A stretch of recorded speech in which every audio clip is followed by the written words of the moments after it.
우리가 11절부터 16절까지 읽었는데 여기 가인과 아벨 이야기도 나오고 또 15절에 형제를 미워하는 자마다 살인하는 것이다. 예수님도 산상설교에서 이렇게 말씀하셨죠. 그래서 11절부터 16절까지 우리에게 주시는 말씀이 무슨 뜻이냐. 여기 보면은 그가 우리를 위하여 목숨을 버리셨으니 우리가 이로써 사랑을 알고 우리도 형제들을 위하여 목숨을 버리는 것이 마땅하니라. 아마 이 말씀을 사도 요한이 쓰시면서 내가 너희를 더 이상 종이라 하지 아니하고 친구라 하리라 하셨던 그 주님의 음성이 사도 요한의 이 귓가에 울렸겠죠. 그래서 소속이 분명하면 사랑한다. 우리는 사랑할 수 없는 이유를 대죠. 들어보면 다 일리가 있습니다. 그래서 사랑 못하는구나. 사랑하기 힘들겠구나. 그래서 화가 나는구나. 그래서 속상하구나. 그런데 성경은 우리한테 소속이 분명하면 사랑하는 거고, 소속이 불분명한 게 아니라 엉뚱한 데가 있으면 가인처럼 미워하더라, 살인하더라. 주님께서 우리에게 말씀하십니다. 그래서 우리가 소속이 믿음으로 분명해야 하는데, 소속이 무엇이냐? 소속은요, 그러니까 이제 이렇게 말하면 좀 더 이제 여러분들이 이해하기 쉽겠는데, 소속이 부자여야 됩니다. 소속에 있어서 내가 하나님께 속했구나, 이게 부요하면 나에게 빚진 자를 내가 탕감해주고, 그게 의역을 해서 우리에게 죄 지은 자를 내가 사하여 준 것처럼으로 번역이 된 거예요. 직역을 하면은 나에게 빚진 자를 내가 탕감해주고, 이겁니다. 그래서 내가 가난뱅이니까 동관의 멱살을 잡고 살리니 죽이니 그러고 있는 거죠. 우리가 하나님께 속해 있다, 이게 부유해야 됩니다. 하나님께 속해 있다는 게 뭡니까? 하나님의 사랑을 듬뿍 받는 거예요. 그러니까 여러분들이 역으로 정말 내가 속상하고 힘든 일 있다, 그래서 성경 말씀을 내가 아는데, 사랑하고 또 용서하라라는 말씀을 아는데 안 된다, 그러면 하나님 나를 더 사랑하옵소서. 그래서 내가 하나님 나를 어떻게 사랑하셨는가. 하나님, 내가 예수님 처음 만날 때는 참 주님의 은혜가 너무나 커서 참 감격스러웠고, 또 이렇게 교회 오고 예배하고 이런 것이 참 기뻤는데, 내가 길지도 않은 이 인생을 살면서 그런 주님 주시는 기쁨과 감격을 다 망실해버리고 까칠해지고 메말라지고, 그래서 마치 내가 사랑을 안 받은 사람처럼 그런 자신을 하나님 앞에 고백하면서, 하나님, 내가 하나님께 속해 있음에 있어 부유하게 하여 주옵소서. 여러분, 이제 남은 기도 시간에 간절히 기도하시기를 축복합니다. 소속, 그게 하나님의 예정하심이죠. 그래서 로마서를 보시면 로마서 9장 가보겠습니다. 이 로마서 9장에 소속에 관한 말씀이 좀 집중되어 있는데, 9장 여기 보시면 8절 같이 한번 읽어보죠. 곧 육신의 자녀가 하나님의 자녀가 아니요 오직 약속의 자녀의 씨를 여기심을 받느니라. 아멘. 이 말씀을 왜 하냐면, 바울 사도가 이방인의 사도가 된 사연을 말하려고 이 8절 말씀을 지금 하는 겁니다. 그러니까는 여러분, 유대인들이 예수님을 죽였잖아요. 그러니까 바울 사도가 예수님을 믿고 나니까 기가 막힌 거예요. 아브라함 때부터 그들이 약속을 받아가지고, 뭐 바울만큼 성경을 잘 아는 사람이 있겠습니까? 기다리고 기다려서 메시아가 오셨는데, 본인도 그 중에 하나였지만 예수님을 죽인 거예요. 너무 기가 막힌 거예요. 로마서 3장에 가면은 그러면 유대인의 나음이 무엇이뇨? 그러면서 그들은 믿음의 조상이 있고 또 하나님의 약속의 말씀을 받았다. 그게 이방인보다 유대인이 나음이다. 이렇게 말씀하시는데, 그런데 그 은혜와 복을 아니까 유대인들이 예수님을 십자가에 못 박았다는 사실, 자기는 그래서 그 예수님을 핍박했잖아요. 너무 기가 막힌 거예요. 이거는 바울 사도가 성경을 잘 알기 때문에 끝났구나. 아니 여러분, 뭐로 어떻게 상쇄할 거예요? 어떻게 상쇄할 거예요? 이거를 돌이킬 수도 없고. 그러니까 참 바울 사도가 2절에 내가 저주를 받아 그리스도로부터 끊어질지라도 내 고륙 친척이 구원받기를 원한다 라는 심정을 여러분들이 조금 이해하실 수 있을 거예요. 아니 다른 죄는 뭐 이렇게 속죄 제사도 하고 또 다윗처럼 회개하고 그러면 사함받는다 치는데, 하나님을 죽였으니 이건 뭐 여러분 어떻게 해야 됩니까? 그런데 여기 이제 8절에서 바울 사도가 말씀하시는 건 뭐죠? 육신의 자녀가 아니요 약속의 자녀가 하나님의 자녀다. 그게 무슨 말이에요? 그런데 하나님은 하실 수 있다. 그게 신락 같은 희망인 거예요. 하나님 안 버리셨다. 우리가 하나님을 죽였어도 하나님께서 포기하지 않고 붙잡고 계시면 희망이 있다. 이걸 이제 바울 사도가 신락 같은 희망으로 붙잡고 그 아래에 이제 여러분 사라 이야기가 나오죠. 그러면서 아브라함이 두 아들을 낳았는데 하나가 이스마엘이고 하나가 이삭인데 씨는 같은데 엄마는 달라요. 그죠? 그래서 이스마엘은 육신의 자녀가 되고 이삭은 약속의 자녀가 되었어요. 그리고서 한 가지 더, 이제 하나님의 그 은혜와 주권을 강조하려고 이삭의 두 아들, 여기는 씨도 같고 엄마도 같아. 심지어 동시에 태어났어.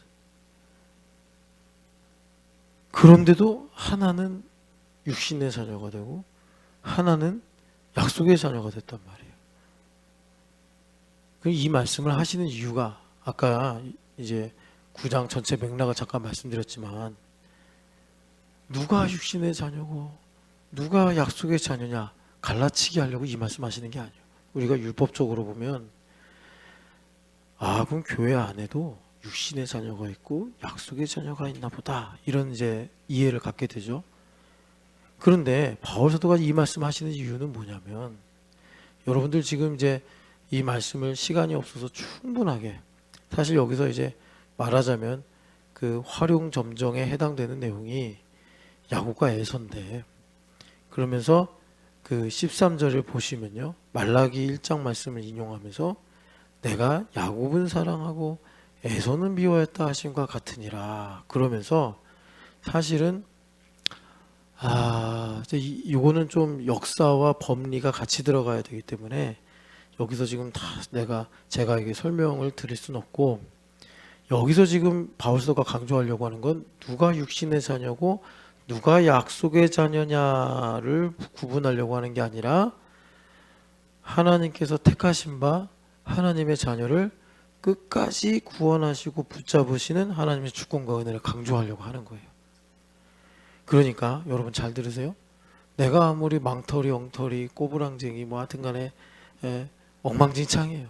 바울서도 자신이 사실 뭐 여러분 성경에 보면 아시겠지만 나는 사도라 칭함 받을 수 없다. 성도들 중에 가장 작은 자라. 죄인 중에 괴수라. 아니 바울서도가 얼마나 많은 죄인을 만났습니까? 이방인의 사도니까 뭐 귀신 들린 사람부터 해가지고 뭐 이방 우상 섬기던 사람 뭐 얼마나 많았겠어요.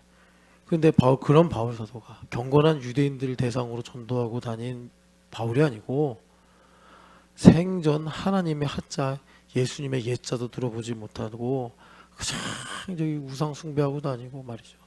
여러분 아시겠지만 그 당시 로마가 얼마나 타락했습니까? 바울 사도가요, 그 헤롯 아그리파 2세 앞에서 설교했잖아요. 그 옆에 버니게가 있죠. 버니게가 친누나예요. 친누나인데 부인으로 앉아 있어요. 그러니 바울 사도가 뭐 기준이 없겠습니까? 헤롯 가문의 족보를 모르겠습니까? 그런데도 뭐라 그래요? 너가 나를 적은 말로 그리스도인이 되게 하려는구나. 아그리빠가 그러니까 존중하는 말로 제가 이렇게 묶인 거 말고는 말이 적으나 많으나 당신들이 그리스도인 되길 바랍니다. 그러는 거예요. 바울 사도가 은혜를 받아서 그렇게 말하는 거예요. 우리가 이렇게 교회 생활 오래 하면 목사인 저부터 해서 여러분들 교회 생활 오래 하죠? 그럼 배제하려고 그래.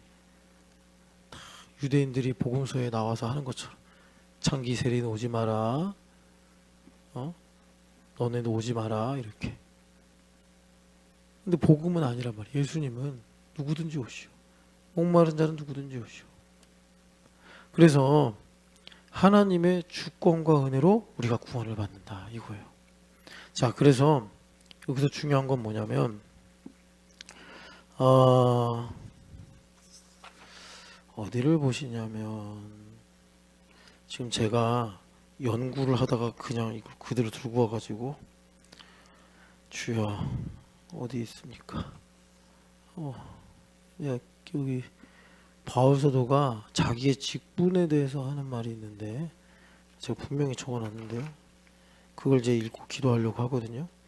자, 일단은 여기 보면은 11절에 그 자식들이 아직 나지도 아니하였는데 여러분 그 12절에 보면 리브가가 하도 이제 임신하고 힘드니까 기도를 많이 했죠. 하나님께서 한 가지 이제 예언의 말씀을 주셨는데 큰 자가 어린 자를 섬기리라 이 말씀을 주셨단 말이에요. 자, 이 말씀은 야곱이 장자가 된다라는 예언도 되지만 에서를 구원하시려는 하나님의 계획도 포함되어 있는 거예요. 그래서 여러분들 나중에 이제 13절 여기 야곱과 에서 이야기 말라기에 있는 말씀 본문을 가서 읽으면은 이제 그런 내용이 좀 더 자세하게 나오는데 중요한 건 그게 아니라 그 모든 일들을 하시는데 11절에 어떤 선이나 악을 행하지 아니한 때에 그러니까 전혀 어떤 나의 자격, 나의 공로가 전혀 안 들어가 있어요. 아예 내가 존재도 안 했을 때 그때 하나님의 예정하심으로 말미암은 택하심 이게 이제 정확한 번역입니다. 여기 뜻이라고 나와 있는데 예정이에요. 예정. 하나님의 예정하심으로 말미암은 택하심. 고린도전서 2장에 가면 이 예정이 뭐예요? 사랑. 사랑이란 말이에요. 사랑. 사랑밖에 근거가 없어요. 그래서 이 예정하심으로 우리가 이제 구원을 받는 거예요. 그래서 우리 어떤 행위가 아니에요. 행위가 아니고 우리를 부르신 이로 말미암아 우리가 구원을 받는다. 하나님의 예정하심을 강조하고 있는 거예요.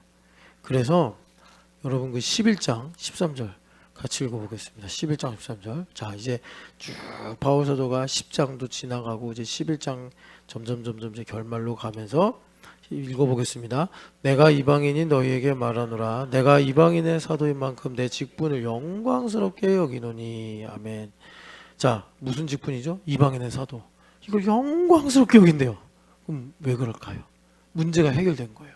무슨 문제가 해결된 거예요? 자기 동족, 자기 포함해서 유대인들이 예수님을 십자가에 죽였어요. 나사렛 예수고 미치광인 줄 알았는데 다메섹 도상에서 주님을 만나니까 이분이 하나님이셨네. 근데 시간은 지나갔고 예수님 승천하셔서 이 죄를 어떻게 하나? 그러면 주님 아브라함 때부터 하나님의 경륜에 의해서 참 뭐 나쁜 짓도 많이 했지만 고생도 많이 했잖아요. 그래서 우리 민족이 450년 동안 말라기 이후에 그렇게 메시아를 고대했는데 하나님 어떻게 살 수 있습니까? 그랬는데 여기 보면 자, 이거 중요합니다, 여러분. 분명히 유대인들의 죄는 팩트예요. 그런데 자, 하나님의 자비와 주권과 은혜가 이건데 바울 사도가 지금 19장, 10장, 11장에서 지금 펼치시는 구원의 논리가 뭐냐면 유대인들을 어리석게 하셔서 이방인들 가운데 있는 하나님의 택하신 자녀들을 구원하시는 하나님의 지혜와 하나님의 경륜을 말씀하시는 거예요. 그래서 하나님께서 유도 선수가 자, 이제 10초 남았어. 금메달 결승전이에요. 내가 지고 있어. 절반으로. 패색이 짙었어요. 이겨야 되겠어. 10초 남겨놓고 한판승. 그런 지금 상황이에요. 어떻게 한판승을 하셨냐.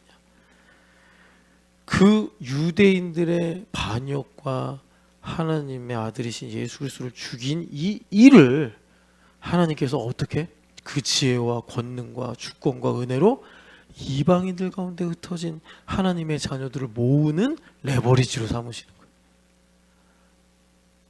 바울사도가 이해가 되는 거예요. 하나님의 지혜는 정말 놀랍구나.